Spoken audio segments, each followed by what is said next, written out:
Welcome back to the lab upstairs in the office here. RC lab, we're calling us. Actually, it's a boat. That's not mine, technically. That belongs to my brother. I had one exactly the same. It's radio controlled. It's called a Gilcraft, because Mr. Gilchrist from way down in Harwara many moons ago, he used to make them. It was a fiberglass hull, and then pretty much everyone just makes their own bits and bobs. So, who knows? If it's a long time waiting for this pour to come right, there might be some action on that. Meanwhile, yesterday I talked about, yesterday's video, I talked about cutting out these bodies without using my hand, because scissors, yeah, I mean, maybe, but there's a fair bit of work to cut through that polycarbonate, and it may involve some movement of the little finger. It's this one here. This is the culprit. This is the one causing all the drama. Stupid injury, but never mind. So I did talk about potentially using the Dremel. Excuse the squeaky chair in the background there. So look, there's the Dremel. So then all I have to do is hold on to this little wee thing with this slot drill in there, and have a crack at it. And I've had a wee crack at that. I was trying to stay off that line that's there. Oh, the burrs are actually hanging over the edge and make it look worse than what it is. Can we film it from this side? That's a bit better, see? She got a bit sketchy there. Stay within the lines, Glenn. That's basic colouring you learn when you're at kindergarten. So that's all right. It's only right on the very top where everyone will see. No, we've fixed that. I have my intentions of resolving with that piece of sandpaper there. So yes, you can cut it with that. It's not ideal. It's very burry. There's probably other ways to do it. My experience with cutting these bodies out is quite limited. Did that one yesterday, haven't done any others for years and years, and I couldn't tell you how I did it back then. So yeah, let's cut this out and see if we can fix it, see if we make a mess of it or not. Okay, so that works. I'm not going to say that's a recommended procedure, but I've started tidying up the edges of that, getting it somewhere close to the line. A long way to go. I've got all the time in the world, so it doesn't matter. We'll get there. It's going to look totally fine.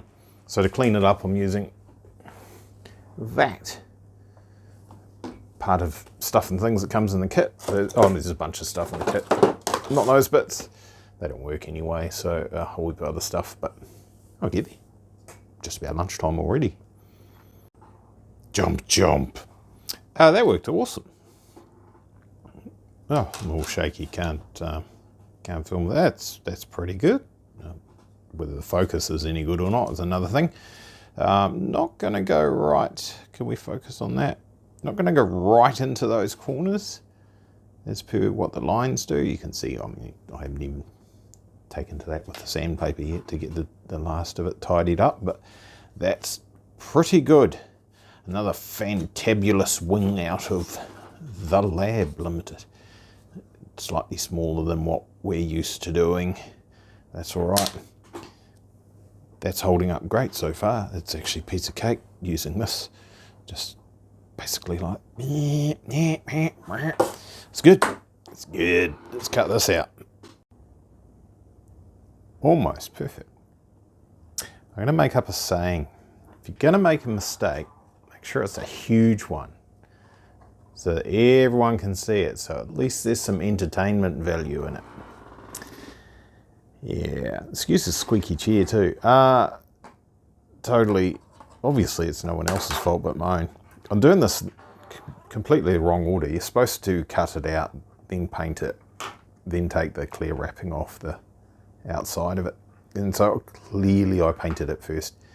And then while running around with the sandy wheel, I just got my angle wrong and just had it just too far that way and took the paint off the inside of it. Now, I've applied some paint, and as you can see, you can't see through that, so I've covered it, but it's the way silver paint works. It stands out like the proverbial. It looks like it's completely different colour silver. Really it isn't, it's the same silver. So, oh dear, how sad, too bad, never mind. There are supposed to be stickers that cover that up anyway in the normal colours, in the normal stickers. We'll do a different branding. We'll do something that's more like what we've got on the March with a vinyl wrap that I'll stick on over the top, and I'll just make sure that I cover up the little screw up there. But never mind, that was fun. I'll be a bit more careful with the manta ray, not to do it with that one. Lunchtime, yum yum. All right, a little bit of interruption actually doing real work. Seeing as we're doing things completely out of order, we might as well carry on with that trend. I'll put some of these stickers on. I think we'll probably just do the windows, and a little bit of black for the vent of some description. I don't know what that would be in the real world. Cooling for the engine, for an intercooler or something like that. Who knows? It's hardly based on a real car anyway, is it?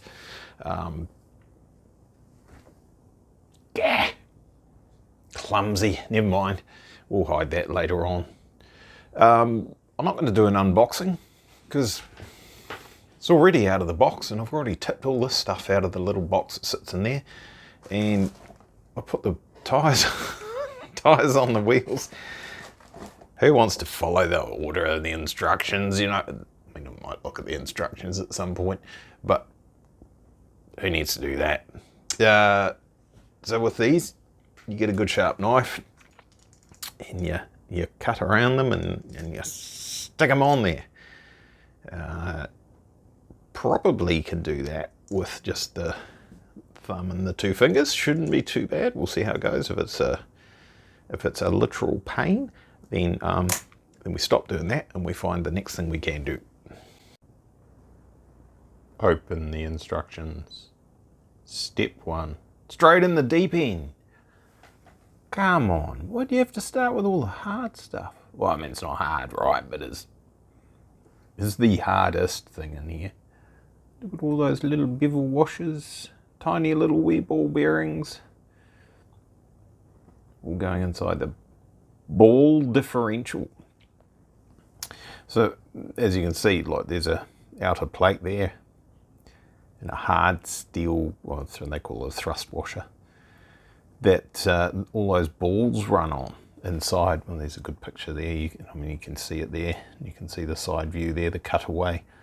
So the little balls, they act like the gears, the spider gears inside a normal differential, except it allows a given amount of slip with the drive. So it's like a viscous coupling type thing, sort of clutch arrangement, as well as making it tighter for the differential to operate one side versus the other. So yeah, it's a slippy, bindy, twisty, diffy, it's a ball differential. That's what they called it. So it is an idea of scale. They're not huge, little wee things.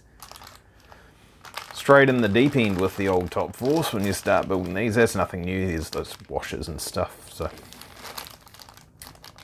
how they were back in the day, how they are now. I could be lazy and oh, I've lost it. Where is it? Down there. To steal the gear diffs out of the manta ray. They go together in like 2 minutes. These things take a little bit longer than that. Yeah, I don't know. That, do we reckon that turned out any good? It's not really what I was envisaging it would look like. I was hoping the tinting was a bit darker on these windows, so it would look a little bit more like they were tinted windows, but it's not awful. The application, borderline awful, but that's fine. You know, by the time it's on the ground, that'll look great. Am I going to eat these or eat chippies? Eat these. Do these or eat chippies. See, I had eating on my mind even before I started speaking. I popped down the road earlier today I got some ball bearings for it rather than the bushes. I figured I might as well. It's a high-end radio control car for a vintage thing, mid-range at least. There's a bunch of bronze bushes in there. We can use those in the Manta Ray, so the two of them get an upgrade for the price of one set of bearings. So yeah, why not? I'm going to flip a coin, see if I do this or not. Suddenly, two ball differentials appeared, fully assembled. And of course I did follow the instructions 100%, and where it says to apply a little bit of glue onto the splines here, where it goes into the differential. Yeah, I absolutely did apply the specified glue that they've mentioned here, some rubber cement. There you go, so synthetic rubber cement. I absolutely 100% did do that. I didn't use an alternative which may or may not cause a complete and utter catastrophe if it ever gets used. The next bit on the step, we start doing some exciting things, and we start making a gearbox. I've already cut that out. There's a gearbox here, see? That's the start of a gearbox. You take one of those things and you stuff it in there. Which way around does it go? Oh, the narrow side goes over there. Yeah. So we can, like that. Get in there. Get in there. This is taking the, oh look, it's in. Wow. It's going to fall out? Nah. So that needs some grease on it. And then straight away we're putting the rear cover on there with the fake exhaust pipes, I'm assuming they are, and the fake heat sinks. And, oh crikey. It gets exciting then. The motor goes in. Gee, that's pretty full on, isn't it? Build a couple of diffs, put one in the case, throw the motor in the car. It's 5 o'clock. It's exactly 5 o'clock. Actually, the weather got a bit better. See that? There's like blue clouds everywhere. And a couple of white ones. A lot of condensation on the outside of the windows. Random Waikato stuff and things. We've got all the spiky roundy thingies, the torque transferring facilities are inside the gearbox there, box of cogs. And there's some stuff being screwed on to all that, and that's created this little thing here. Quite neat, isn't it? Actually hard case, starting off with the most complicated things in the car and then straight into getting the gearbox built and bolting on. It's kind of like carbon fibre, but it's not. It's fibre reinforced plastic. So it'll be glass fibre and then a black plastic resin, and it's pretty rigid. I could actually literally make carbon fibre pieces if I really wanted to. I'm not sure if I will or not, we'll see. Now, the next bit is these suspension arms, which are made from a couple of pieces of plastic to keep them lightweight, apparently, and nice and simple and all that sort of carry on. I'm just trying to make up my mind. Do we get sidetracked here? They're all a bit tangled together, aren't they?